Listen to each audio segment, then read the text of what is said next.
環球大戰線，深入世界最前線。大家好，我是董敬橋，在這邊向全球各地的觀眾朋友問候，大家平安哦。也請留言告訴我們，您是在全球哪個角落收看我們的節目？有任何的想法、意見，或是對節目的鞭策呢？也請踴躍留言哦。我們的小編會樂於跟大家互動。那馬上為您介紹這集的3位來賓，第一位是清華大學講座教授張妍庭，敬橋好，大家好。第二位前國安會副秘書長楊永明，主持人各位朋友好，以及陸軍退役少將李建杰。主持人各位觀眾大家好。好，節目一開始的頭條話題呢，我們依舊來看中日之間現在的緊張關係呢，都因為日本首相高市早苗的台灣有事論哦，引發了中國大陸這邊的強力譴責，做了很多一系列的制裁，包括觀光、包括貿易、包括外交等等上面現在多重抵制潮。那就連日本重要的盟友美國總統川普呢，也都打電話來關切給這個東京說應該是要勸日方不要再挑釁中國了，在台灣議題上呢，現在應該要緊急喊剎車了，因為呢，就怕日本這個小弟會打亂川協會之後現在美中關係好不容易往正軌在發展，那如果有人出來搗亂，那怕會受到阻礙所以來勸和一下。那麼這個最新的進展是，高市早苗呢也對了日前發生在香港鴻福苑這個大火事件，表達了他的哀悼跟慰問在情感面上呢，是稍微有向大陸示好，緩和一下。不過現在高市在日本國內的民調，還有他的聲望呢，是持續受到這段時間抗中的紅利持續的提升，甚至有不少以往對政治冷感的這些日本的年輕人他們都覺得說，這個新的首相好像不太一樣很敢說，也很有想法，所以呢，他們也變得開始關注政治議題了，甚至有人覺得高市早苗很酷那覺得這個女首相很有魅力。所以我想先請問張教授，你怎麼看高市他現在操作外部的矛盾，來幫助自己在國內內部的這個治理有加分的效果？但這是一把雙面刃不只得罪了中國，如果萬一把美國的仇恨值也拉上來了，中美輪流修理日本，他頂得住嗎？我認為這個日本是想把美國拉住，然後共同來對付這個中國大陸。那高市早苗他這一招呢，會被美國看破西洋鏡。因為這怎麼看呢？因為畢竟中國大陸、美國、日本這個三邊是採取一個動態的互動。那動態互動最後面會走到動態的平衡。那動態平衡，這個美中日在這一方面，我認為在日本來看的話，是有一些到最後面會有些吃虧。我們來看幾個因素。第一個，美國跟中國大陸有一些相互的需要，在經濟上、在國際上、在外交上。对，因為中國大陸是這個安理會的常任理事國，在這個甚至在區域穩定上面，中國大陸也扮了一個關鍵的角色。換句話說，美國在這一方面會對中國大陸這一方面，尤其我們講到的最近講到那個大豆要賣到中國大陸，已經年底到了，也需要中國大陸廣大的農產品市場。那這樣的話，美國就會對日本相對的約束，這個一定要這樣的，因為美國不約束日本，那中國大陸對美國的這些我們講的外貿上的需要，中國大陸大門會打開嗎？它會有限度打開而已，並不會全面打開。那對美國的這個經濟的需求來看，勢必會受到影響。所以我認為，美國會因為這3個因素：國際因素、外交因素、區域穩定因素，還有我們講的經濟因素，會對日本有所約制。那第二個我們來看就是歷史的因素。我們在2戰的時候，日本不是光打中國大陸他打珍珠港他也發動在太平洋戰役。太平洋戰役總共美國損失了20萬人大兵，這個都是寶貴的生命了。那唯一侵入到美國領土，包含我們所講到的阿拉斯加，那個阿拉斯加，那個白令海峽，日本入侵過，日本還打過珍珠港，甚至日本還派潛艦攻擊美國西岸，這個都有的。那這樣的話是唯一入侵美國的。那這樣的話，美國會不會有？美國或時就會相信這個事情，這個是歷史的遺緒。但是因為你要翻舊賬，這些都會彈出來。那這樣看，那美國在這方面所吃的虧，要不要算這些賬呢？我們還沒有去講到沖繩戰役，所以美國對全世界也就用過一次原子彈，就是日本。就是日本，這是什麼？這就是歷史的因素。对，川普他當然會想起來嘛，這是歷史的因素。那第3個我們來看這個地緣戰略來考量。地緣戰略考量，我們知道日本在這一方面一直川普有講有些盟國他比我的朋友還占的便宜還多嘞。日本一直在對美國貿易，我們叫出超。一直賺美國的順差，就講的就是這個嘛。你賺我的錢，還要靠美國去保護日本，為什麼？美國在日本駐軍54000人，他就想着我在保護你，你還賺我的錢，你都拿了好處，所以為什麼要對日本，我們講到了要5000億美元的由日本到美國投資，就這個嘛，因為你賺我太多錢了嘛。另外一個也希望日本提高國防預算，多買美國的武器裝備。為什麼？你不要來我保護你啊，你要多買我的武器，然後去保護你自己啊，不要老是靠我啊，是這個意思。第三個，美國駐在日本的相關的這些基地的維管跟行管費，日本來出。而且每一年都要疊加上去。是，你不能說，這些我是住在這邊，你通通給我維護的好好的，我是來幫助你的，不是你來幫助我，是你来幫你这些你都要來負責。所以我們來看日本在這方面，它會因為美國越來越走向現實主義，而會把這些的清單把它攤出來，看，我認為日本會受到川普總統這方面的約束，然後美國總統川普會跟中國大陸取得某一程度的默契，來換取經貿上的平衡跟利益。是，好，這個就看之後三方怎麼來繼續這樣子博弈跟協調。但是現在高市的種種行為呢，在日本國會方面看起來還是佔優的。因為根據日媒共同社的報道，日本眾議院的小黨改革會呢，他們現在有3名國會議員也許是認同高市內閣這陣子的政治操作，他們要倒戈了，要加入到自民党跟日本維新社這個執政聯盟派系。那麼如此一來，就會讓現在最大的派系在眾議院的勢力從230席增加到233席，可以說是突破了總席次465席的過半門檻嘍，讓這個執政黨首次呢，在石破茂政權時代後，又重新掌握了眾院的過半席次。那未來呢，他們就可以不甩在野黨了，可以直接單獨投票通過。那這無疑是加強鞏固了高市內閣的这個意志的延伸嘛。所以槓上中國就有政治獎勵這已經是否反映了現在日本政壇當前的一個投機路線，甚至是說日本民間現在的主流風向也是這樣子？楊老師對日本很熟悉，你怎麼看？直接畫個等號，我覺得倒還言之過早。因為這3位改革會的成員本來就是維新會裡面，然後呢脫離開來，自己成為一個黨團。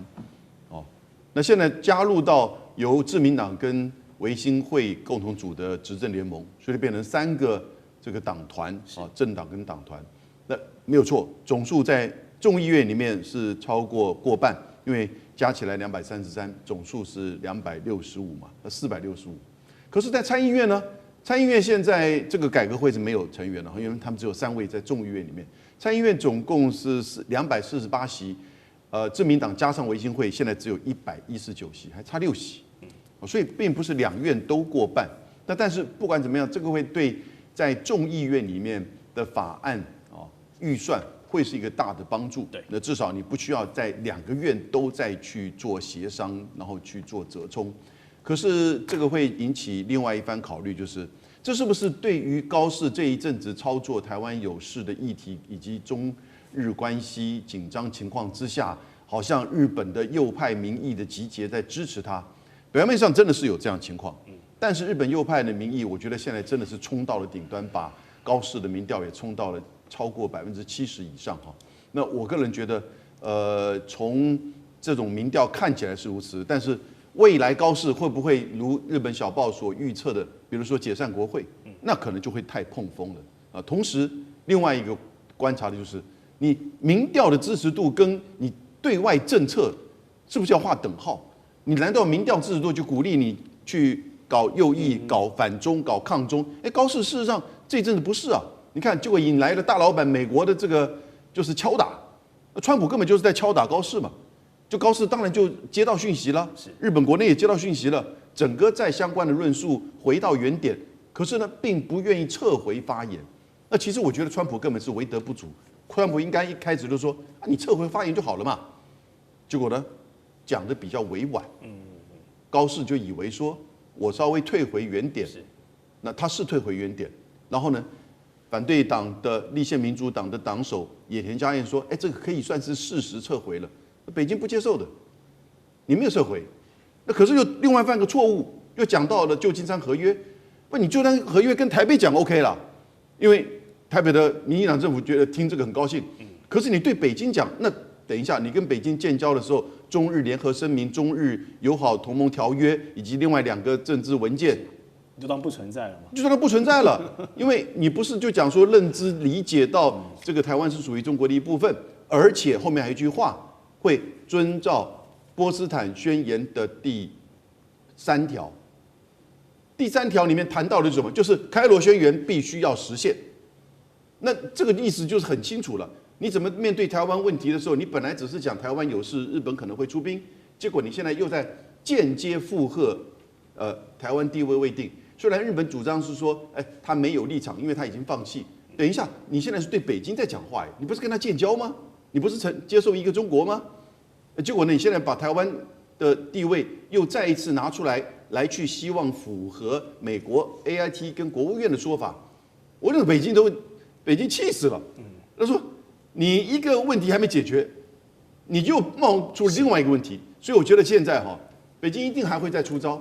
然後呢，這個僵局會持續。但這個出招會不會太大太重，我們不確定，因為北京大概也要給川普一點面子。沒錯，川普畢竟還是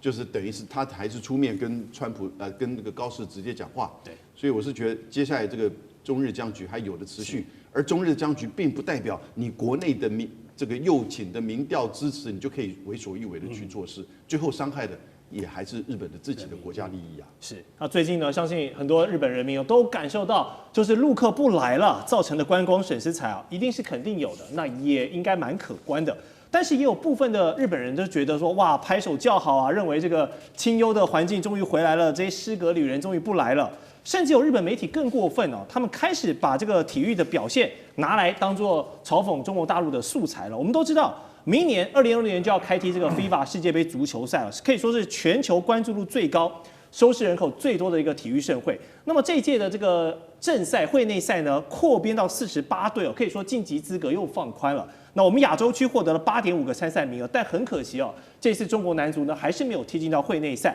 那日本男足這邊呢，還是維持他們一貫這個亞洲最高的水準，他們現在的世界排名是第18名了。所以呢，就有一些好事者就開始嘲笑了，借題發揮了，說哇，我們足球踢你們啊，你們這麼多人還踢不進世界杯，笑死人之類等等的。但是我是覺得這樣講不厚道了。好，足球方面確實是日本比較厲害，但是其他體育項目呢，奧運獎牌呢，對不對？這些東西中國哪有在輸日本的？所以被一些激進的少部分人拿出來操作，會不會覺得說？將軍覺得現在日本有一些人真的有點小人得志啊。我覺得這根本就是吃不到葡萄說葡萄酸的心理哈。我們先講觀光，在第一時間來講的話，我們就已經得到的數據是已經有50萬的這種中國觀光客這個退票了，不到日本去旅遊。那如果說每一個觀光客到日本是消費1萬這個人民幣的話，那如果說這樣算起來的話，日本就損失了這種5億人民幣的這種這個收入了哈。那光這筆錢來講，那他們評估過，在日本來講，它 GDP 會下降0.29%。那雖然看起來初步看起來不高，可是我特別要強調，這只是開始。所以這些極右派的分子在那邊講說，你們不來，我們這邊很清幽。你們現在可以講這種話，這些極右分子講這種話。可是你有沒有替那些在從事觀光業者來着想？不管是觀光業的旅館、飯店、遊覽車甚至於說是開飯店的，或者是賣觀光紀念品的，那這些人真的是苦兮兮的在過日子。但是我特別要強調，這只是開始而已，這還沒有見到終點。那後續如果這件事情沒有告終的話，我覺得後續來講的話，那我不見得一定要到你日本去玩啦。包括現在我們都知道，像泰國現在這個總理就很歡迎中國人過年過去玩哈。那去年我還記得這個總理那時候他還沒有當總理的時候，他親自在泰國的機場拉一個紅布條歡迎中國人來玩。甚至於他當了總理以後，他特別講他就是華裔100%華裔的血統。可見得，如果說我不去日本玩，我別的國家大大的歡迎。尤其是說韓國這個時候，我們看到韓國的觀光股票來講突然大漲，因為有一艘這個郵輪本來要去日本的，結果現在就轉到韓國去了。那除此之外，那包括海產也是一樣哈。海產來講的話，現在中國不買這個日本的這種海產品，那你日本就拼命吃嘛。你們這些右翼分子，你再去講那種風涼話嘛。你可以把這些海產當飯吃哈，吃到飽。你可以不吃大米哈，不吃這個糧食，你就每天光吃這些海產，行嗎？我覺得你要站在一個國家立場來想哈，不能光是講這些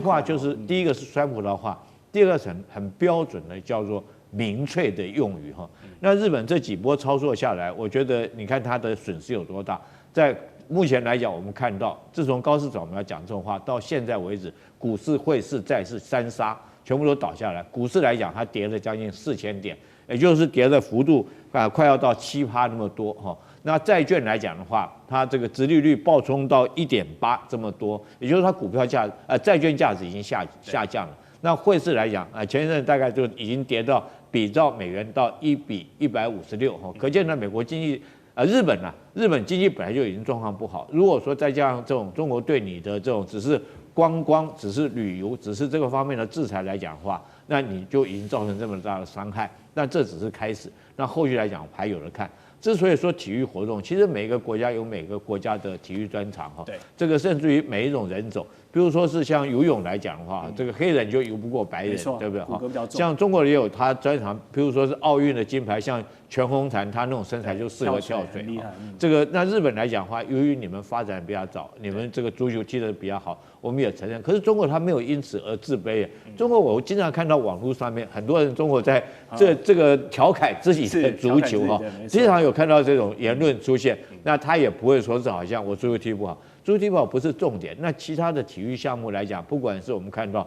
這個在田徑場上面的跑步哈，這個甚至於跑過白種人，甚至於游泳也游過白種人哈，那甚至於這個在更不要講說跳水啦、羽毛球啦、乒乓球等等各類，所以我覺得你日本這些極右派的純粹就是一些民粹的說辭，事實上對你的國家對國力有什麼幫助呢？我看到日本，如果說你整體來講的話，你經濟只有繼續的衰敗。你目前來講的話，你如果說高市早苗，你學你的師父安倍，你繼續舉債來講的話，那日本人就繼續過得不好嘛。那你就算會踢足球又怎麼樣？踢足球不能當飯吃啊。好，下段節目呢，我們還有解放軍無人機蜂群呢，在這個海空戰術對台灣之盾的一個兵推哦，以及中國大舉囤黃金、除石油、積極備戰的動作背後有哪些危機？跟有什麼想法？這些熱門話題，待會回來我們繼續開講。地緣政治、美中之爭、戰略價值、強權崛起、小國生存，現在與未來洞悉事件走向，掌握世界脈動，全球觀點盡在環球大戰線。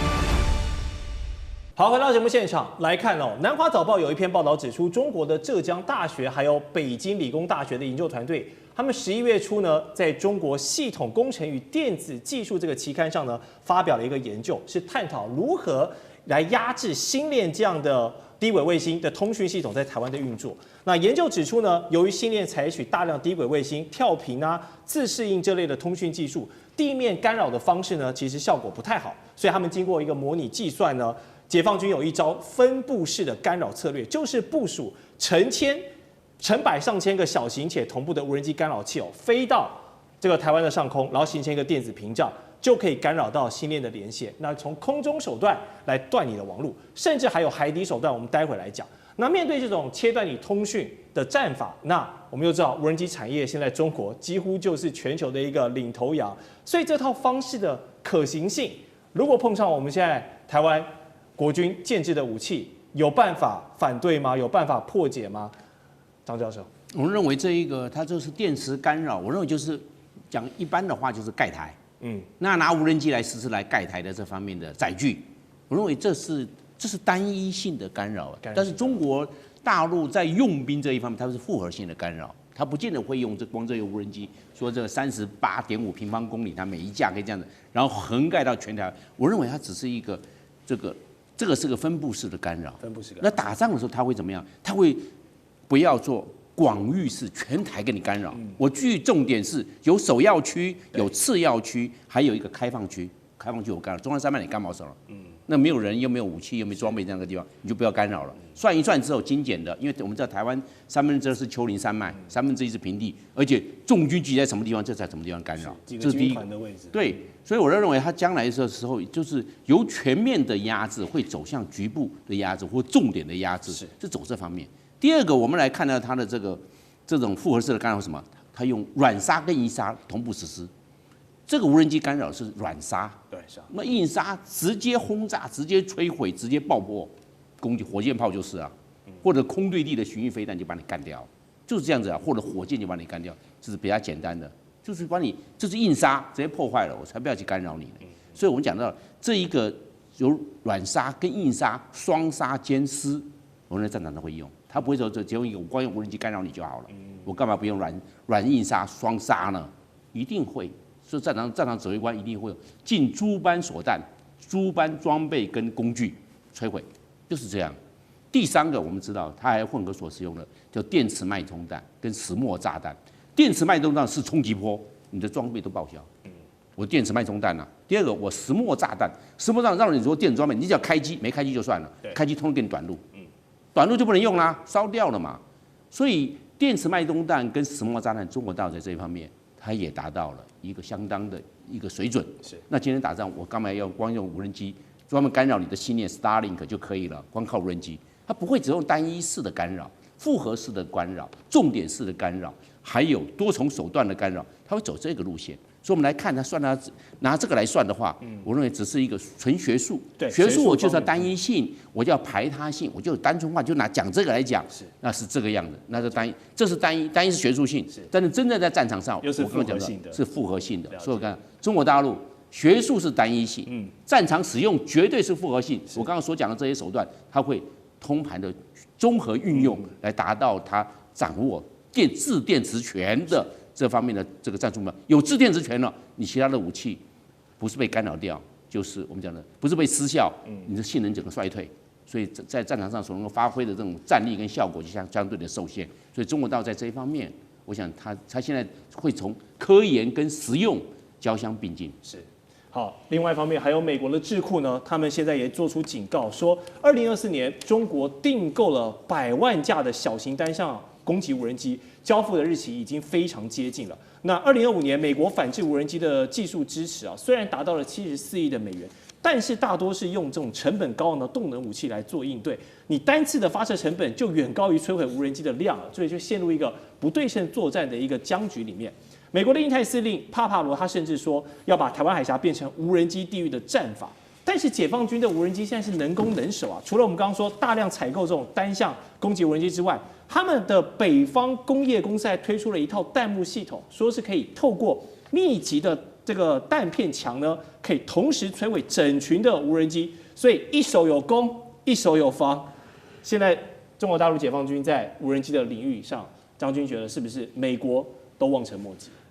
我先講一下這個星鏈衛星哦，到底可不可以提供我們台灣？如果說我們的這種海底電纜都斷掉以後，那首先我們要知道，如果海底電纜斷掉以後，對我們台灣的影響有多大？大家都知道，馬祖的海底電纜曾經因為漁船被拖斷過2次，那時候馬祖叫得很兇。為什麼？你幾乎所有東西都斷了。現在來講，一切都是要靠資訊傳輸跟網絡嘛。哈，譬如說是你的這種金融方面就一定會受到影響，你光訂飯店也會受到影響。哈，幾乎全部都中斷啊。那個時候馬祖我們就看得出來這個傷害性有多大。那我們台灣有幾條國際的海底電纜上岸的路線，其實只有4個地方，包括到這個宜蘭的頭城、淡水、八里，還有屏東的枋山。這4個點，所以我們對這4個點是非常敏感的。那當然，我們必須要考慮到，如果大陸對我們實施這個灰色地帶作戰來講的話，將這海底電纜切斷來講的話，那我們當然希望有星鏈衛星，像烏克蘭一樣。沒錯。可是星鏈衛星它的傳輸速度絕對沒有海底電纜來得快。那依據這個科學上面的數據來講，它可能星鏈衛星能夠傳輸的只是海底電纜的，可能只有它的這種。海底電纜是星鏈衛星大概是數千倍到10萬倍哦，所以如果說這個你要靠星鏈衛星，大概只能說軍事上面的傳輸，民間的金融啊，或者是旅遊啦，或通訊來講的話，大概都不能用，只能供給軍方來用。但是這個星鏈如果說要的話，我們評估過哈，在台灣整個上空來講的話，你要部署將近1000到2000顆這個星鏈衛星，那試問一下，美國這個馬斯克願不願意？它是商用衛星嘛？那我們台灣可不可以租到這麼多，在部署在台灣上空？這是第一個問題，我們要面對的哈。那第二個來講的話，事實上這個衛星是會受到干擾的。如果說大陸來講用這個無人機哈，我剛剛講的這個如果星鏈大概要50顆衛星哈，那如果用無人機來講啊，台灣面積是36000平方公里，它每一架無人機如果說屏蔽你的範圍將近30平方公里來講的話，它預估用1000架或者是2000架的無人機就將你的星鏈衛星全部屏蔽掉。到時候我們台灣面臨一個就是這個完全通訊的中斷。打仗靠指揮，指揮靠通訊。當你的這種電子的數據的傳輸全部中斷，我們的戰場管理系統將淪為這個廢鐵一般，完全沒有作用。這是我們所要面對的。如果那大陸有沒有這個能力發展到1000到2000架的這種屏蔽式的無人機？我覺得以它現在的狀況來講的話，是輕而易舉。這是第二個。第二個來講，我們講說它發展這個彈幕系統，就是打無人機的了哈。這個各位可能沒有經驗，我是有經驗，打過對空射擊。我們那時候對空射擊打一個氣球哈，這個你對氣球來講的話，它是固定在天上，你都打不到，都很難打。為什麼？因為子彈打出去是有拋物線的，你明明瞄的是一個直線，可是子彈飛出去它是往下垂的，是一個拋物線，所以說你沒辦法算準那個拋物線，剛好打到某一個高度，然後它往下掉的時候刚好打到你氣球，所以是非常難打的。那我想說，當過兵的都知道哈，這個你要打一架這個飛機來講的話，就算慢速飛機或無人機，我們一定要設前置量哈，然後要全排啊，全部一起射擊啊，採取對空射擊，在飛機的前面啊，前置量舉3個或4個前置量來打成一個彈幕。那不是用子彈去打飛機，是用讓飛機來撞你的彈幕。所以它這個所謂的這種彈幕系統，就是依據這個理念。那在一架機動式的，它是用機動的，那就很厲害了，因為它可以隨伴，不管是你的戰車部隊或步兵部隊，可以隨伴擔任野戰防空的任務，然後用8×8的輪車哈，然後帶着這個上面來講的話，可以說是這種快速炮。那快速炮它在前面當發現無人機的時候，它可以打出一個彈幕。然後如果說射程可以到這個，我們一般來講。這個步機槍彈可以射程大概短則大概3000公尺左右哈，那形成一個彈幕。當然，這個彈幕打出去，它就不是只是打一架無人機。如果說是碰到蜂群式的這種無人機攻擊來講的話，它可以打一片的無人機啊，所以說他們稱之為金屬彈幕哈。這個也是解放軍新式對無人機的防範。當然，除此之外它也有軟殺的，軟殺就是什麼？就譬如說電磁干擾啦哈，這個或者是說這個用電磁干擾將你干擾掉。所以你會看到在俄烏戰場上面對無人機有很多奇奇怪怪的方式哈，比如說我們看到它用漁網哈，讓你飛機沒辦法撞進來。那第二個來講，我們也看到俄羅斯現在無人機變成這個用纖維光纖式的，就它就不受干擾了。因為我有條線控制它，你這所有電波對它干擾不到。也看到過更奇葩的戰車，我想大家都看到，那個戰車裝的跟烏龜一樣哦，跟甚至於現在更新款的跟刺蝟一樣，主要目的都是在防無人機。那解放軍現在來講，如果說他用這種彈幕系統來打無人機，確實可以跟着部隊一起機動。那對這種隨伴在不管是戰車部隊或者是步兵的狀況來講的話，可以提供這個地面部隊很好的一個防無人機的一個防護的裝置。好，面對解放軍這樣低成本，然後大量密集，可能是自殺機，可能是這種遮蔽機，各式各樣的這種戰術跟打法。那台灣領導人賴清德總統呢，11月26號的時候就表示，中國以2027年完全武統台灣為目標，要加強國防自主，預計未來8年要投入這個1兆2500億的經費，打造台灣之盾。但是看起來，台灣之盾標榜的高科技跟精準打擊，都是來針對一些高價值的目標。對像無人機這種可以放棄，就是打你一個自殺式的不對稱打法，楊老師覺得是對症下藥，還是有點搞錯方向？我先講啊，在賴清德總統的談話以及文字當中，他真的至少在文字上面是，同時他也是這麼講，說中國大陸現在是以2027年達成武統目標。那你搞個計劃拖到2033年什麼用？如果你是要面對2027年的武統目標，你提出一個8年的計劃，1.25兆，我覺得這怎麼對怎麼呢？好吧，就先把這個東西當做他的口誤好了。那8年分7年的這個預算，一年大概1800億。其實隔一天，行政院就提出來的那個就是特別計劃的草案，裡面有7項他要採購的重點項目，我念給大家聽。第一個，精準火炮，你要打嘛？對。第二個，精遠打擊飛彈，這是飛彈的。第三個，無人載具和反制系統，也就是反無人機的這個系統。第四個，防空反飛彈、反反裝甲飛彈，啊，這基本上也是飛彈體系。第5個進入到 AI 的輔助指揮管制、通訊、資訊、網絡情報、監視及偵查，這個叫 C5ISR， 好，這軍方的整個就是管控系統。第6，強化作戰持續能量相關的裝備及其他的裝備。第7，台美共同研發及採購合作之裝備及系統。我覺得有3個東西哈，這個所謂台灣之盾面臨到很大的質疑，一個是已經發生，那一個是可能真實面對，一個是所謂的這個盾跟穹，就是來自於以色列的鐵穹系統。它是有愛國者飛彈，它自己本身的飛彈一層一層高空，然後呢到这個低空，的這個防禦系統。可是你看，它跟距離1000公里之遠的伊朗，在今年的相互的射擊飛彈跟就是無人機，結果後來這個鐵穹破功了，因為很多城市也都被打到了，對，然後呢飛彈也不夠了，一波一波的打來，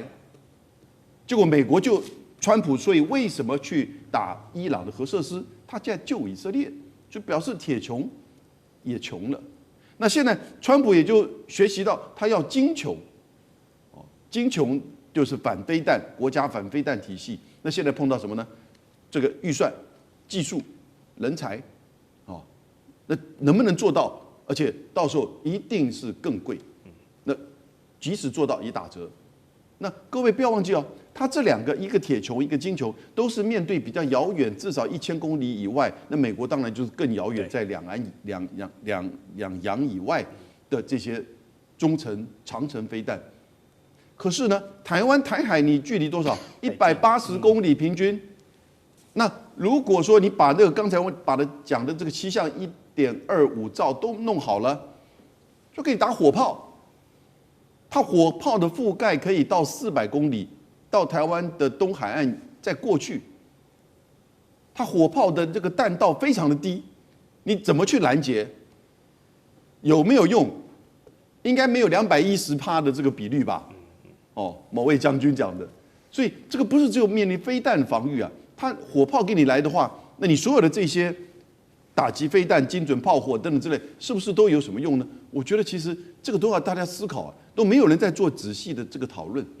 所以我們面對就是不管是2027還是之後兩岸可能發生的軍事衝突、武裝武力統一的這個作為，可能會有哪一些面對的這個項目？大家有沒有真正的去面對到軍事上、戰略上，以及還是不是有政治戰略上可以去讓兩岸交流、溝通，甚至和解的呢？是，這都要考量的。沒錯。好，稍後的節目呢，我們還有美國繳獲南非人權議題，會把歐盟稀土戰的策略給搞砸嗎？還有中國大陸現在掀起了黃金熱，可不是有老百姓要賺價差投資啊？後面有更積極備戰的開戰訊號嗎？我們待會回來告訴你。地緣政治、美中之爭、戰略價值、強權崛起、小國生存。現在與未來洞悉事件走向，掌握世界脈動，全球觀點盡在環球大戰線。好，回到節目現場，下一個話題呢，我們要持續來看到的是美國總統川普近日表示，他因為不滿發生在南非政府這邊殺害了一個白人，甚至任其他的農場被隨意奪走，這樣侵犯人權的事情出現了，所以川普不會邀請南非參加明年在美國邁阿密登場的 G20 峰會，還指控呢南非拒絕把這個 G20 這個主席職務交接給美國大使館，反正就是雙方呢現在在 G20 事務上的矛盾越來越深了。那麼美國將即刻停止對南非提供所有的款項跟補助哦。對此，南非總統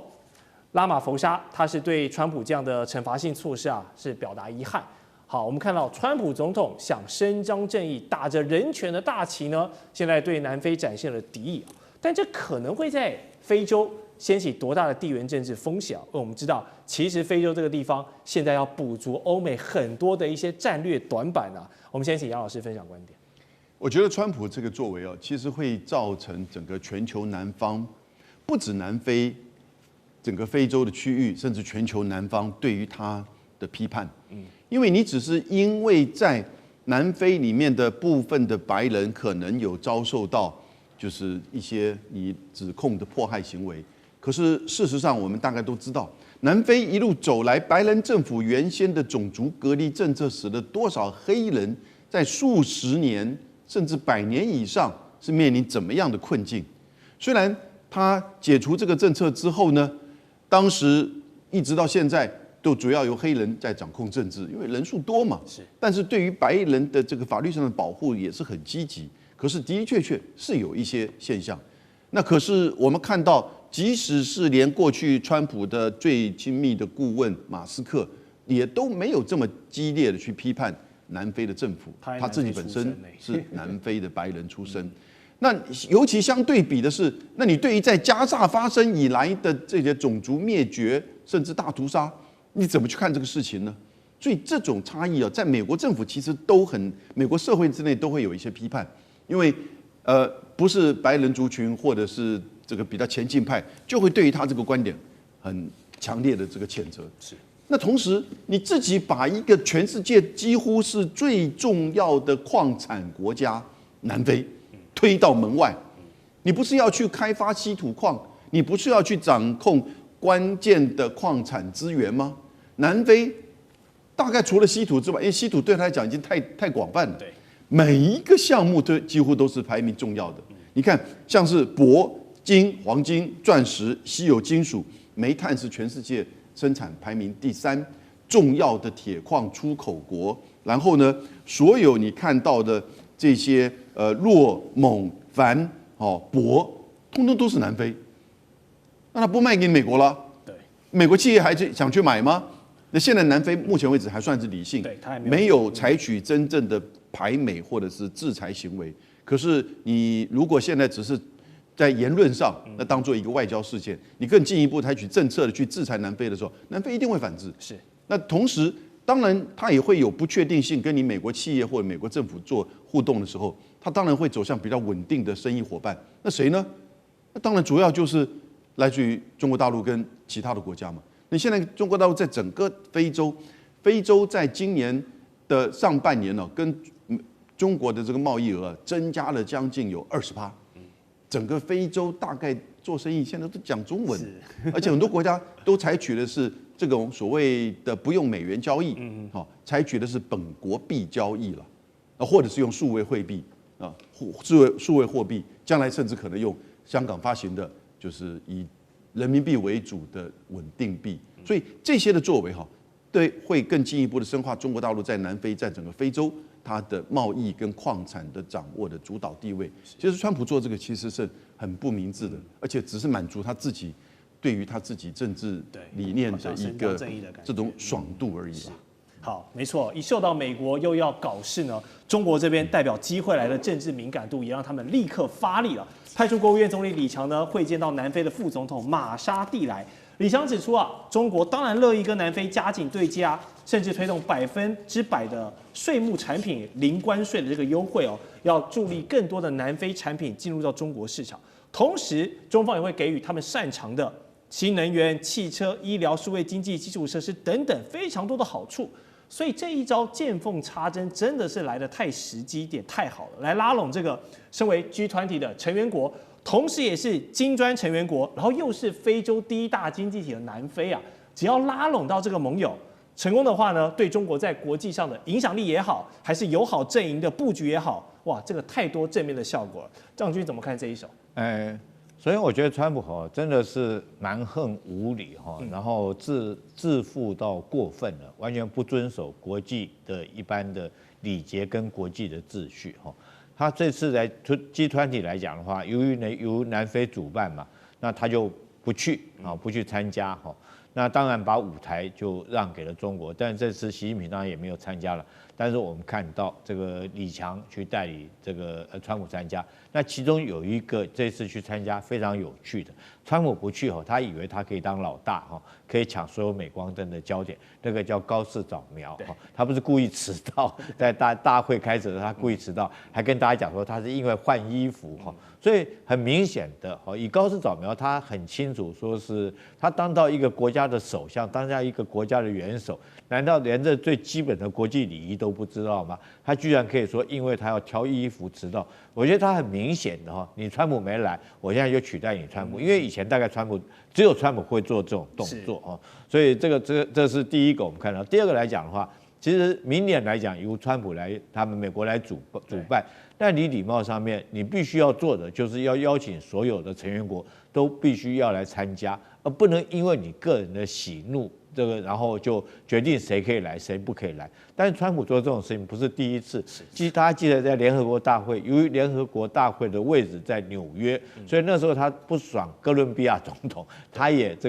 不發給哥倫比亞總統簽證哦。那試問一下，你可以這個樣子嗎？你最起碼要遵守國際秩序嘛。那南非是一個什麼樣的國家呢？其實南非就是所謂金磚國家，剛開始金磚只有4國而已，後來就主動邀請南非參加。那金磚國家是一個什麼樣的性質？當然，它不是一個聯盟，也不是一個組織。當時它是因為這個經濟學者哈，剛好是中國、俄羅斯、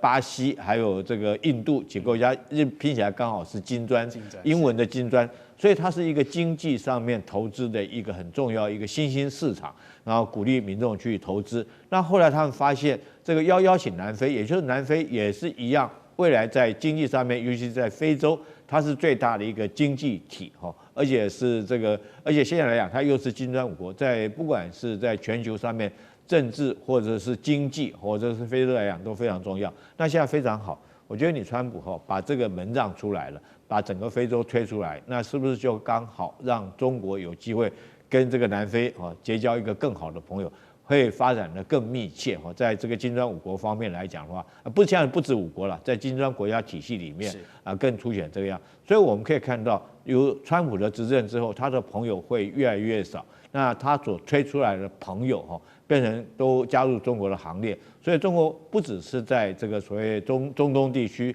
還有南美洲地區，現在到非洲地區都廣交朋友。對中國來講的話，不管是在經濟或外交上面，都是非常好的一個發展。好，今年由美國發起的貿易戰呢，被中國祭出了這個稀土的咽喉掐住你之後呢，大家都見識到現在稀土的威力了。所以歐美聯盟當然要找替代方案啊。那南非剛才我們楊老師提到有非常多豐富的礦產資源，甚至他們不只要挖礦，還要在當地打造這個後續加工原料的這個產業鏈。所以現在歐美就是把稀土的替代方案設定在南非了，但是川普現在這樣子對南非展現了敵意，那歐盟前段時間才跟南非簽署了礦產的合作。雖然南非現在的態度是蠻克制的，沒有說因為這個美國老大搗亂子我就跟你這個反悔或者怎麼樣，但是多少還是有些隱憂。如果越來越誇張，把南非越來越往中國大陸的方向來推的話，這是不是讓歐洲原本想說打的這個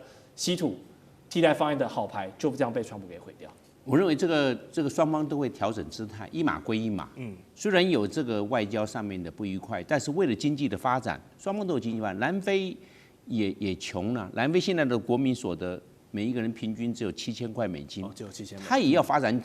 他的經濟啊。是。那我們今天講的稀土，南非不只有南非的稀土86萬公噸，我們知道全世界的稀土總共9000萬噸的這個存量，那中國大陸占了4000萬噸嘛，因為它的量最大嘛。但是不要忘了。包含柬埔寨、包含泰國、包含馬來西亞、包括緬甸都有稀土。第二大存量是巴西，因為巴西在9000萬公噸的狀況下，巴西占了2000多萬公噸，也是蠻多的。對，那在南非這方面，南非它86萬公噸多不多？我說實話，全世界排名第10，也不算多。是，但是問題在哪裡？它的白金、它的鉻、它的錳，這個也蠻重要的。它產量還蠻多的，世界第1儲量，是這個問題。那這樣子的話。那反正南非在相對於工業上比較落後，但是它需要錢，錢哪邊來？日本來投資，美國來參咖，是這個樣啊。所以美國是很厲害的，我們美國拿錢，你日本拿錢來提煉，然後裝備弄好，然後我們兩個來分，是這個樣啊。所以變成了大家都受利，南非賺了錢，美國也撈了好處，日本呢也拿到了稀土，美國也拿到了稀土，是這樣，大家都贏，這樣南非的生活也可以改善，因為畢竟我們知道南非它是因為金磚5國的創始會員國之一，它在經濟上也想扮演一個重要的角色。那稀土我認為也是它一個翻身的一個小幫手。你知道有幫手嗎？你這個金磚5國屬於南非最弱啊，你其他的俄羅斯，還有這個印度，還有巴西的經濟的體量，比中國大陸經濟比南非大的最多，大非常多哎。那南非在這方面要靠什麼？我認為稀土它的礦產來外銷，來提煉，然後來外銷，在一方面它可以獲利。所以我認為一碼歸一碼，政治面歸政治面，然後經濟面呢，大家走經濟面。我認為兩個態度都會放緩，互得其利。是。不過歐盟這邊也因為前陣子可能這樣美洲貿易戰之後，然後看到稀土這一塊之後，他們也緊張，因為歐盟也很多車啦、車企相關的。那歐盟這邊跟南非看這個事件，他們的態度？那他們應該講，因為歐盟也需要這一方面的。那尤其我們講永久磁鐵，尤其還有這個儲能，尤其是新能源車。那在这方面也要向南非這方面來購買，但是他們的來源多，你不要說澳大利亞。澳洲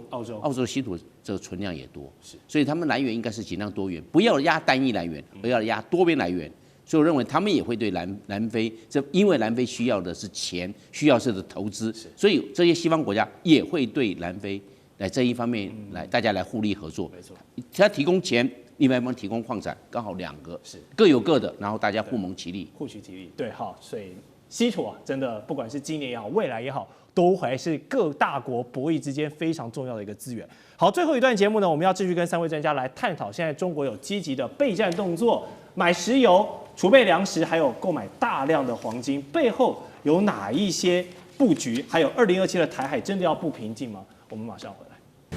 地緣政治、美中之爭、戰略價值、強權崛起、小國生存。現在與未來洞悉事件走向，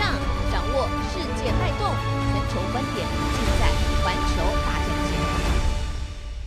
回到節目現場，持續來關心中國大陸呢，最近掀起了一波黃金的熱潮，可以說是遍地開花，遍地在挖金。在四川的這個東北寨金礦呢，累積的黃金資源量就達到了81.06噸哦。那包括不久前遼寧的這個大東溝金礦更厲害。它挖到這個蘊藏量呢，預估有將近1500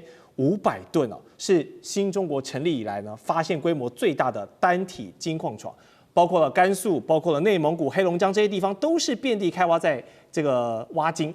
那麼這份世界黃金協會的統計數據呢，就顯示2024年的這個全球黃金生產國，第一名毫無疑問是中國嘛，達到了3800的公噸，第二名是俄羅斯，也有330，抱歉。那麼第三名是澳大利亞，也有290公噸。所以呢，參考這個上述的積極作為，還有中國大陸這個黃金量已經是好幾年都是第一了，未來勢必也會持續的增加。大家都知道，大炮一響，黃金萬兩。我們現場2位將軍一定很了解這個背後的運作邏輯。所以我們先請張教授分析，中國大陸現在大量囤金背後，真的是為了大炮要一響了嗎？我認為它會大量搜刮黃金，因為中國大陸現在這個黃金儲備只有2304公噸，大陸14億人口就2304公噸。美國多少？美國3億4千萬人口啊，但是美國的黃金儲量是8133公噸，你看美國就很多啦。美國是中國大陸的3.5倍還要多哎。那我們現在從3方面來看，中國大陸會大肆搜刮黃金。第一個，中國大陸現在的國民總生產是18兆，美國28兆，中國大陸剛好就是美國的2/3，美國的2/3。美國有8133公噸黄金，你乘以2/3就是5500公噸。現在美國就2300，中國大陸就2300，一半都不到。你繼續，你按照這個經濟體量來比嘛，你要到5500公噸才能夠符合你的，你不是18兆嗎？每一年不賺18兆？美國是28兆嘛，總生產，大家拿總生產來看，這個是數字是很清楚的嘛。對，你現在就2300公噸，所以繼續補。第二個，這是國力的象徵。我黃金多，我不要管是銀本位、金本位，我黃金多代表我國力啊，對不對？鈔票大家都可以印嘛，我們拼命印鈔票嘛，那鈔票就不值錢了。黃金不會，黄金就是布利就那麼多。是，那所以我就認為，按照國力的象徵，第二個，它就會在這個地方大肆收買黃金。中國大陸，你持那麼多美債幹嘛？你的外匯存底3兆幹嘛？這全買黃金了嘛，對不對？1兆美元不是我們講1億美元可以買1公噸的黃金，那你買黃金就好了。第三個，我認為就長遠來看，所有的幣值都是通膨，錢會越來越不值錢，美元也會越來越不值錢。你都通膨，當然會不值錢嘛，對不對？那通膨，那什麼會值錢？黃金，黃金以後沒有說哈，黃金在貶值的，你黃金貶值我就買了嘛，你黃金都是慢慢穩定上漲，永遠你從以前拉的會有波動沒有錯，但是一直波動往上波動哎，它不是往下波動，是往上爬哎。黃金從來沒有說一直往下波動的哦，原来這樣子啊，因為黃金不怕通膨，最抗通膨的就是黃金。是，那這樣子你要不要買？所以我們從這3方面來看的話，中國大陸認為還繼續會有黃金。我認為它如果沒有到達5500公噸的黃金，現在就2300嘛，是它不會終止，最起碼是5500公噸以上才能夠符合比例原則。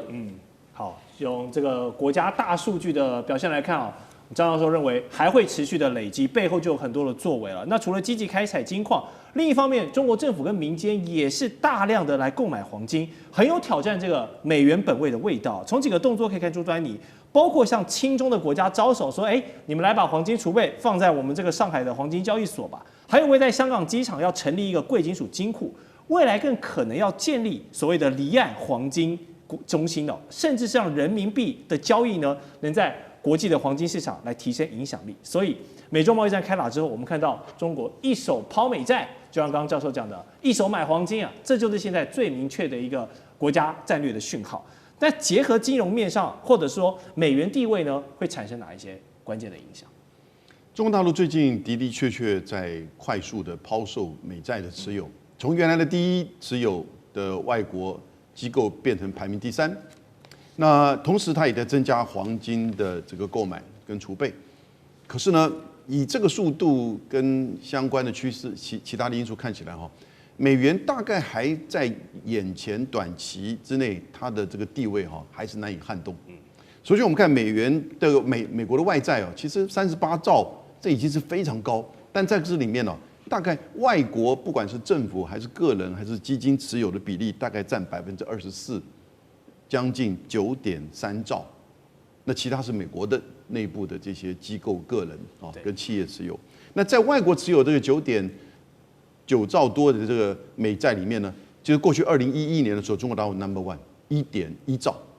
那現在呢，縮水的只剩下在今年1月的時候只剩下7600億，可是大概到8月底的時候呢，來到了7005億，所以一下少了600多億，這光是這一年。每一年都在減少，如果從2011年到現在看起来，已經減少了46%以上，所以這是一個有策略性的在減少。排名第一是日本，日本在增加，現在是1.19兆。英國呢，大概是8600億啊，日本、英國，然後中國，所以這個過程很清楚看的這個趨勢。那黃金剛才張將軍講了，現在它是2403噸，那可是呢，這裡面很重要一個數字，供大家參考。中國大陸黃金的儲備哈，只佔它整個外匯儲備的7%，你就可以想象非常低了。是，一般其他的國家有的時候可以高到70%，哇，大概平均也會有50%左右。哦，那真的是，因為黃金就比較保值嘛。是，啊，所以這個就是一個中國大陸可以持續就是說擴展黃金持有的空間。但是這個對美元霸權有什麼影響呢？第一個，我們剛剛看到，其實也就是說，盟國還是在繼續買美債。所以呢，你拋有人買，這個美債還是維持它的這個地位啊，跟吸引力。那第二個就是，美元的使用度大概還是85%以上，在大部分的國際貿易的交易。中國大陸的人民幣現在是在增加，來到了5%到8.5%，是有增加，但是還有一段距離。那第三個就是講的黃金，黃金很有趣味的。剛才張律師講了，美國擁有多少？8000噸。那越來多人買黃金，黃金的價格就會怎麼樣？提高，那美國的黃金不是最多的嘛？全世界最多的儲存，那美國的黃金越多，那美元的地位就更穩固了。所以這有一點蠻弔詭的。那它的美債繼續的那麼多，但是美國的黃金也這麼多，那因此你再怎麼少買美債，你黃金變貴，它美國的黃金也增加。所以呢，這個當然就會看到國際貿易的這個比例上大家還是以美元為交易，短期內還是這樣一個現象的。不過大的趨勢已經看到了變化。了解。好，現在中國大陸全盤在準備的，其實還不止黃金啊。我們說3大戰略物資，另外2項石油跟糧食呢，現在也是積極的作為。包括從2004年起呢，就大規模的新建石油儲備設施，在去年底啊，這個石油的儲備總量就已經超過了20億桶了，並且2022年的時候，中國糧食的儲備量，玉米擁有全球將近70%，然後稻米佔全球的60%，小麥佔全球的51%，很多東西吃啊，這些數字也都在持續增加。我們說買金買油，然後又廣積糧，下一步是不是就要緩稱王了呢？這麼積極的儲備戰略物資，我不知道是要怎麼解讀，但酈將軍有嗅到就在為2027年的一戰做準備嗎？我覺得不只是為2027年的一戰做準備，任何一個國家哈，包括任何一個家庭，当然都要有所謂的這種戰略儲備的物資哈。那我們看一下這3樣東西來講，如果說一旦這個不管是家庭或一個國家，萬一碰到黑天鵝來講的話哈，那如果說你沒有預做準備，沒有預存必要的這種物資來講的話，當然就會臨時會措手不及哈。那搞到最後变成，如果就国家来講的話，如果糧食不夠，那老百姓自然會搶糧啊，搶糧的結果那就是物價會這個飛漲，然後最後就造成民不聊生哈。那我們從疫情期間就可以看得出來，那有準備的國家，它可以很安穩的度過疫情。如果說沒有準備的國家，在疫情期間可能就一蹶不振。那我們現在就有3個物資，我們現在來看。第一個就是糧食部分中國大量的這種囤儲糧食，尤其是說最近又跟美國恢復購買它的黃豆，大豆要來，大家不要覺得說好像說是對美國是好，其實对中國來講是很重要一個戰略儲備的一個物資，因為它這個黃豆來講，它每年需求的量是非常多的哈，它除了人吃之外，它也要餵豬哈，這個才會有蛋白質的供給嘛哈。那在這方面來講的話，如果說是以糧食來講的話，